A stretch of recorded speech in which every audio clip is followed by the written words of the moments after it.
আসসালামু আলাইকুম। বিসমিল্লাহির রহমানির রহিম। প্রিয় দর্শক, দীর্ঘ বিরতির পর আপনাদের সামনে আসা, এখন থেকে মাঝে মধ্যেই আসা হবে কদাচিৎ। কারণ হচ্ছে দীর্ঘ সময় আমরা আমেরিকাতে সরকারের যে বিনা পয়সায় সহায়তা পেয়েছি সেটা দিয়েই সংসার চলেছে। এখন জীবিকার প্রয়োজনে আবারও কাজে যোগ দিয়েছি। তো মাঝে মধ্যে আসলেও সবসময় যে চুপ থাকবো তা না, গুরুত্বপূর্ণ যেসব বিষয়গুলো আছে সেগুলো নিয়ে কথা অবশ্যই বলতে হবে। কারণ আপনারা জানেন যে আমি আমার যে ইউটিউব চ্যানেলটা আছে, এই ইউটিউব চ্যানেলটা আসলে ব্যবসায়িক কাজে ব্যবহার করি না। এটা বাণিজ্যিক কাজের জন্য তৈরি করা হয়নি।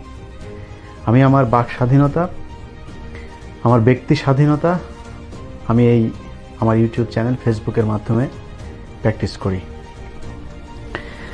যে কারণে গুরুত্বপূর্ণ যে ইস্যুতে আমি মনে করি যে আমার কিছু বলার আছে, আমার বলা প্রয়োজন আছে, সেটাতে আমি অবশ্যই কথা বলবো। আজকেও ঠিক সেই সঙ্গত কারণে আপনাদের সামনে আসা। অনেক মানুষই বলেন, আমার পরিচিত, আমার শুভাকাঙ্ক্ষী, কি দরকার, আমেরিকায় আছেন, ভালোই তো আছেন, সব চুপচাপ আছে, আপনার কথা বলা দরকার কি, আপনাদের কথা বলা দরকার কি? আসলে আমি তো মানুষ, তাই না? ধরুন ঢাকা চিড়িয়াখানার মধ্যে বিরাট বড় সিংহ, বিরাট বড় বাঘ ছোট্ট একটা খাঁচার মধ্যে আটকে রাখা গেছে। তার পৃথিবী ওইটাই, দিব্যি কিন্তু বেঁচে আছে। একজন মানুষকে এভাবে বাঁচানো সম্ভব না। কারণ তার ওই পশুর মতো প্রতিদিন খাওয়া, ঘুমানো আর জীবিকার প্রয়োজনে বাইরে যাওয়া, কাজ করা, এর বাইরেও আরো অনেক কিছু করার আছে। হয়তো কিছু মানুষকে আটকানো যায়। ধরুন বাংলাদেশে এখন যে পরিস্থিতি চলছে, মানুষের নানানভাবে নির্যাতন করা হচ্ছে, সে মানুষ কিন্তু দিব্যি বেঁচে আছে, কোনো ক্ষোভ নাই, বিক্ষোভ নাই, কিচ্ছু নাই, চুপচাপ আছে, তারা সহ্য করছে, দিনকে দিন মানিয়ে নিচ্ছে। কদিন আগে মন্ত্রিসভায় আলোচনা হয়েছে যে মহাসড়কগুলোতে জনগণের পকেট থেকে সংস্কারের জন্য টাকা নেওয়া হবে। জনগণের জন্য টাকা নেওয়া হবে, জনগণ রাস্তা ব্যবহার করে, জনগণের কাছ থেকে কি আর কোনো টাকা নেওয়া হয় না? তারা কি ট্যাক্স দেয় না? দিচ্ছে তো। তারপরে তাদের পকেট থেকেই টাকা নেওয়া হবে। এগুলো মেনে নেবে। কিছুদিন পরে আপনি হয়তো বিয়ে করতে গেলে সেটার উপরও ভ্যাট বসানো হবে। কতবার শ্বশুরবাড়িতে যাবেন সেটার উপরও ভ্যাট বসানো হবে। কতটা বাচ্চা নেওয়া হবে সেটার উপরও ভ্যাট বসানো হবে। আমরাও দিব্যি সহ্য করব। সব মানুষ না এভাবে সহ্য করতে পারে না। কিছু কিছু মানুষের আচার আচরণ পশুর চাইতে একটু আলাদা। আমি মনে করি আমি তাদের একজন। যে কারণে সব বিষয়ে যে চুপ থাকবো সেটা ভাবা ঠিক না। সব ঘাতেরই প্রতিঘাত আছে, কোনো কিছুই শেষ না। অতএব ব্যক্তিগতভাবে কেউ নিলে সেটাও ব্যক্তিগতভাবেই নেওয়া হবে। আজকে বাংলাদেশে উত্তরবঙ্গে একটি ঘটনা ঘটেছে। আপনারা সবাই জানেন যে একজন মানুষকে পুড়িয়ে মেরে ফেলা হয়েছে। তার অপরাধ কি? অপরাধ হচ্ছে তিনি কোরআন শরীফ পুড়িয়েছেন, এই অবমাননা করেছেন, এই কারণে তাকে পুড়িয়ে মারা হয়েছে। হেফাজতের আন্দোলনের কথা নিশ্চয়ই আপনাদের মনে আছে। সেই আন্দোলনে কোরআন শরীফ পোড়ানো হয়েছিল অসংখ্য। ধরুন আমি ব্যক্তিগতভাবে আমি কওমিদের পছন্দ করি, কিন্তু চরমনাইদের পছন্দ করি না। এর কারণ আমি আমার ভিডিওতে আগে বলেছি, সেটা নিয়ে বিতর্ক আনতে চাচ্ছি না। সবার মধ্যে একতা চাই। তো এই কারণে আপনার এই যে হেফাজতের বিভিন্ন ঘটনা ঘটলো, মাওলানা শফি সাহেব মারা গেলেন, কোনো বিষয় নিয়ে আমি কোনো কথা বলি না, কারণ ঐক্য দরকার আসলে। তো এই যে চরমনার লোকজন, হেফাজতের রাতে যদি আমাকে কেউ বলে যে চরমনার এই লোকগুলোর মধ্যে কেউ একজন কোরআন শরীফ পুড়িয়েছে, সেটা আমি বিশ্বাস করব না। যে মানুষের মধ্যে বিন্দু মাত্র ঈমান থাকে যে 5 ওয়াক্ত নামাজ পড়ে, সেই মানুষ কখনো কোরআন শরীফে আগুন দিতে পারে না। তাহলে কারা দিয়েছে সেই আগুন? যারা আজকে বাংলাদেশে বিভিন্ন জেলায় জেলায় মন্দির পোড়াচ্ছেন, তারাই কোরআন শরীফে আগুন দিয়েছেন। উত্তরবঙ্গের সেই ঘটনায় কোনো সাংবাদিক কোনো অনুসন্ধানী রিপোর্ট করতে পারছে না। যেই মসজিদে ঘটনা ঘটেছে, সেই মসজিদের ইমাম সাহেবের সাথে জড়িত না, মুয়াজ্জিন সাহেবের সাথে জড়িত না, সেই এলাকার বিভিন্ন মানুষের সাথে কথা বলে জানা যাচ্ছে যে বহিরাগত, যাদেরকে তারা চেনে না, এমন কিছু মানুষ এই ঘটনার সাথে জড়িত। যে মানুষটা আগুন দিয়েছে সে মুসলমান ধর্মের কেউ না, সেটাও শোনা যাচ্ছে। আমাদের পার্শ্ববর্তী একটি দেশের ধর্মাবলম্বী তিনি, কিন্তু তাদেরকে আটক করা হচ্ছে না। আজকে পত্রিকাতে দেখলাম জামাত শিবির হচ্ছে সেই ঘটনার সাথে জড়িত। তো পরিস্থিতিটা যে সেদিকে যাবে আমরা জানতাম, কিন্তু যেটা বলতে চাই, এই ঘটনাটা ভারতের গোয়েন্দা সংস্থার সাজানো একটি নাটক। আপনারা যদি হিসেবগুলো মেলান, সেই ঘটনাটা ঘটার পর টেলিভিশন পত্রিকা এমনভাবে শুরু করলো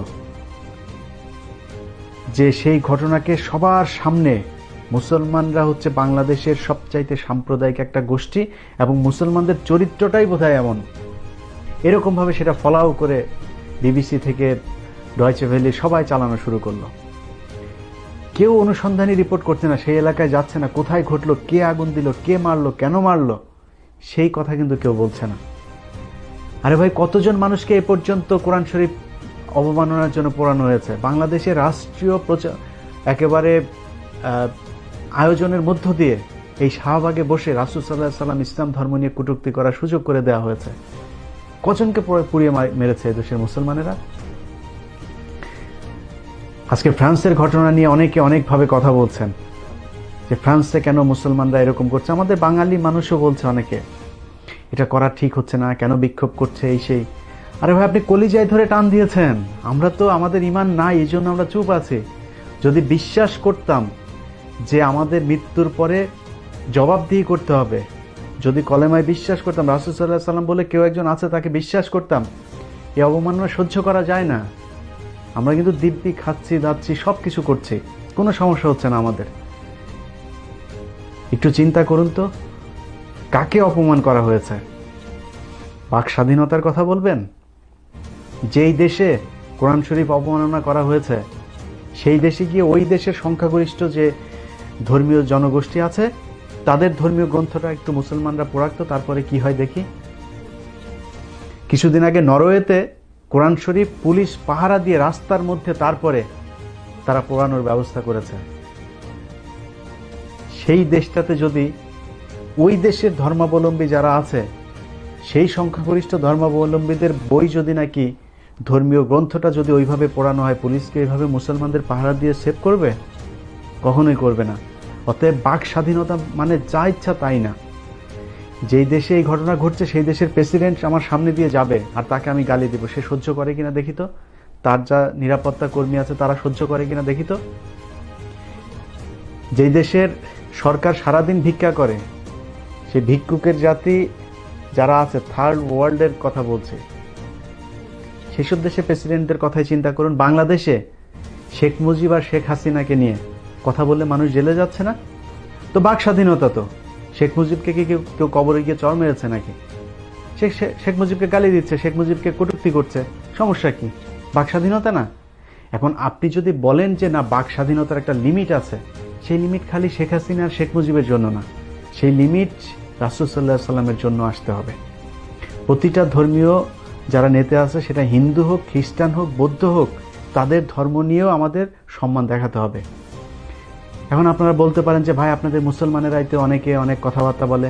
ভাই, আমরা মুসলমানেরা আপনাদের এই ধর্ম নিয়ে কোনোদিন কথা বলতে যাইনি। আপনি নাস্তিক, আপনাকে নিয়ে কোনোদিন নাস্তিকদের বিরুদ্ধে মুসলমানদের কোনো সভা সমাবেশ হয়েছে? নাস্তিকদের বিরুদ্ধে কেউ কোনো কথা বলেছে? কিন্তু এই নাস্তিকরা যখন আমার ধর্ম নিয়ে কথা বলবেন, তখন তো আপনাকে ছাড় দেওয়া হবে না।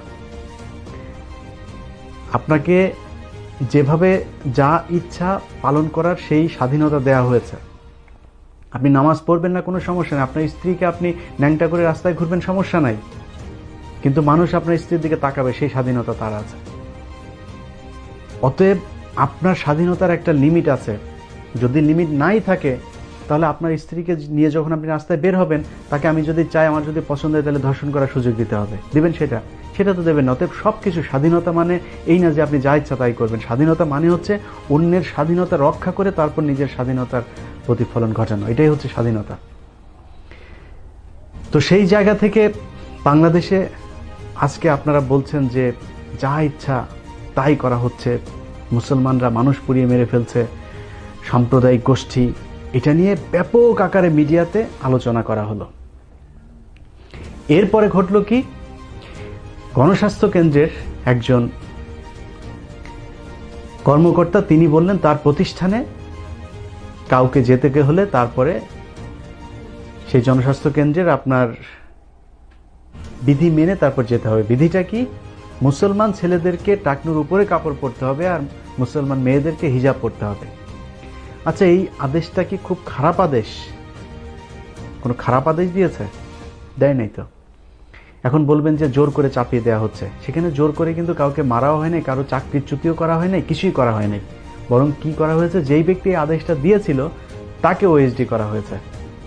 এখন আপনি যদি বলেন যে না ঠিক আছে, সে কেন এই আদেশ দেবে, একজনের উপর চাপিয়ে রাখা এইটা কেন করবে, তার শাস্তি হওয়া দরকার, মেনে নিলাম। এই পর্যন্ত টেলিভিশনে, পত্রিকায় যেইভাবে এই লোকটাকে ফোকাস করা হলো, এই লোকটা যেদিন বিজ্ঞপ্তি দিল সেই দিন থেকে শুরু করে লোকটা ওএসডি হওয়া পর্যন্ত, ডিবিসি, ৭১, সময়, এইসব টকশো নিউজ করে প্রতিটা টেলিভিশন পত্রিকা দেখলাম নিউজ করেছে এটা নিয়ে। একটা বিজ্ঞপ্তি দিয়েছে যে এই বোরখা, হিজাব পড়তে হবে আর টাকনুর উপরে কাপড় পরতে হবে। এটা মুসলমানদের দেশ, ৯৫% মুসলমানদের দেশ। ওইখানে বলা হয় নাই যে হিন্দুদেরকেও টাকনুর উপরে কাপড় পরে আসতে হবে। সেই বিজ্ঞপ্তিতে লেখাই আছে মুসলমানদেরকে পড়তে হবে। তো সেটা নিয়ে আপনারা কিন্তু কথা বললেন, সবাই একসাথে ঝাঁপিয়ে পড়লেন। কিন্তু যেদিন সিলেটের স্কুলে হিজাব টেনে খুলে ফেলা হয়েছিল, স্কুলে হিজাব পরে যাওয়ার কারণে, কোথায় ছিলেন এই মিডিয়া? কেউ তো আসেন নাই। অতএব বাংলাদেশে যুদ্ধটা আসলে আওয়ামী লীগ, বিএনপি, আওয়ামী লীগ, জামাত চলছে না। যুদ্ধ চলছে মুসলমান আর ভারতীয় দালাল, তাদের মধ্যে। সব কিছু তারা যেভাবে চাচ্ছে সেভাবেই হতে হচ্ছে। এর প্রমাণ হচ্ছে উত্তরবঙ্গে যে ঘটনা ঘটেছে তার পরপর আপনারা নিশ্চয়ই দেখেছেন যে বাংলাদেশের বিভিন্ন জায়গাতে হিন্দুদের মন্দির ভাঙা হচ্ছে, ঘর দুয়ার ভাঙা হচ্ছে, এসব করা হচ্ছে। কারা করছে এসব? একটা হিন্দুর বা একটা মন্দিরের ছোট কোনো ক্ষতি হোক, আমি একজন মুসলমান হিসেবে কখনোই চাই না। আরে ভাই, আপনি যদি একজন হিন্দুকে যদি আঘাত করেন, তার মূর্তি যদি আপনি ভেঙে ফেলেন, তাকে ধর্ম পালন করতে না দেন, এটাই যদি আপনার ইসলাম হয়, সে যদি মনে করে হ্যাঁ এটাই ইসলাম, সে তো জীবনে আপনার কাছে আসবে না। আপনার উদ্দেশ্য কি? মানে ওর মূর্তিটা ভাঙার উদ্দেশ্যটাকে একটা আপনার এইম তো থাকতে হবে। সেটা কি? সেটা যদি হয় তাকে আপনি ইসলাম ধর্মে আনবেন, তার মূর্তি কি আপনি ভেঙে দেবেন আর সে আপনার ইসলাম ধর্মে আসবে কখনো? আপনার তার সাথে ভালো ব্যবহার করতে হবে, তাকে বোঝাতে হবে যে ভাই দেখো তুমি যেটা করছো, এই যে এত কষ্ট করছো, তো এটার জন্য যদি মৃত্যুর পরে যদি নাকি দেখো এটা সব ভোগাস, তাহলে তো আর কি হলো? একটু চিন্তা করে দেখো, তুমি তোমার ধর্ম পালন করো, আমাদের এই যে কোরআন শরীফটা একটু বাংলায় পড়ো, পড়ে দেখো যে আসলে কি আছে এটার মধ্যে। বলেন বুঝায়, বুঝলে বুঝবে, না বুঝলে নাই। কিন্তু আমি মনে করি না যে কোনো মুসলমান কোনো মন্দির, কোনো হিন্দুর বাড়িঘরে কখনো সাম্প্রদায়িক কারণে, ধর্মীয় কারণে কোনো দিন হামলা চালায়। এসব কারা করে সেটা আপনারা জানেন। যখন যারা রাজনৈতিক দলের ক্ষমতায় থাকে তখন হিন্দু সম্প্রদায়ের জমি, এটা শুধু হিন্দু না, যারা দুর্বল চিত্তের মানুষ, যারা দুর্বল একটু এলাকার মধ্যে তার কোনো প্রভাব নাই, তার জমি জায়গা বাড়িঘরই তারা দখল করে। এটা ধর্মীয় কারণে হয় না, এটা স্বার্থের কারণে ঘটে।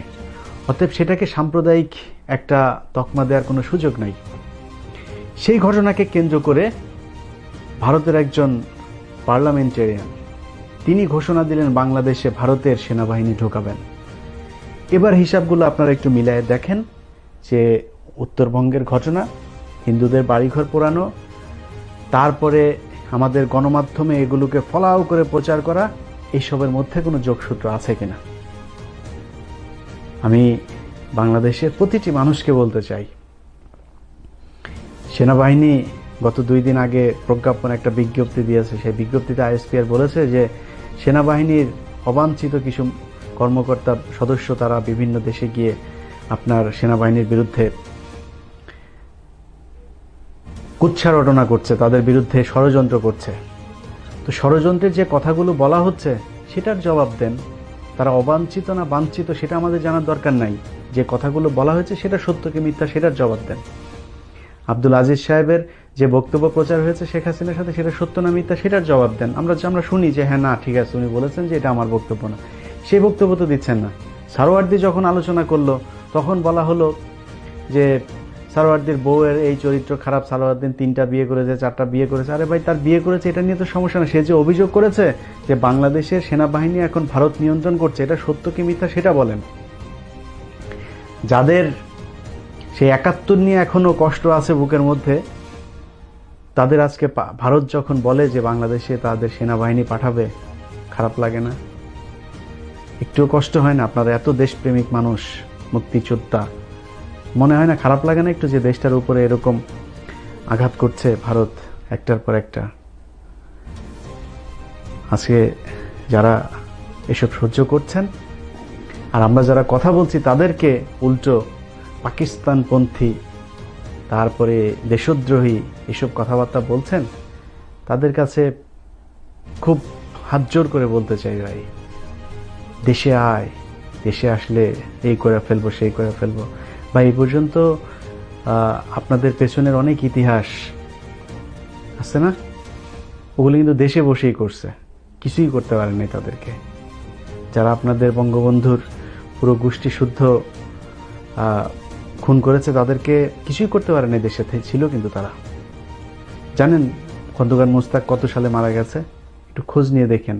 75-এ খুন করেছে সেই খন্দকার মোস্তাক, মারা গিয়েছে কত সালে? একটু দেখেন, গুগলে সার্চ দেন খন্দকার মোস্তাকের মৃত্যু দিবস কবে।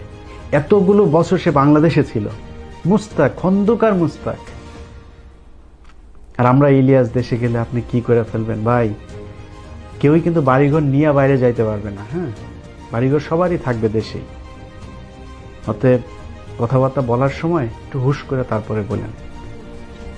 কার কখন কোন দিক থেকে কোন সময় খারাপ হয়ে যায় সব কিছু দেখছি, খুব গভীরভাবে দেখছি। সব কিছুরই একটা প্রতিক্রিয়া আছে, প্রতিটা ক্রিয়ার একটা বিপরীত প্রতিক্রিয়া আছে। দেশে যা ঘটছে একটু মগজ খাটিয়ে দেখেন, কারা আসলে সত্য বলছে আর কারা মিথ্যা বলছে। মুসলমান হিসেবে যদি নিজেকে দাবি করেন, তাহলে এইভাবে একটা দেশের বিরাট বড় মুসলিম জনগোষ্ঠী, যারা পৃথিবীর 2য় বৃহত্তম মুসলিম জনগোষ্ঠী যেই দেশটাতে বাস করছে, সেই দেশের মুসলমানদের মাতৃভূমিটাকে এইভাবে বিপজ্জনক করে তুলবেন না। আল্লাহ হাফেজ।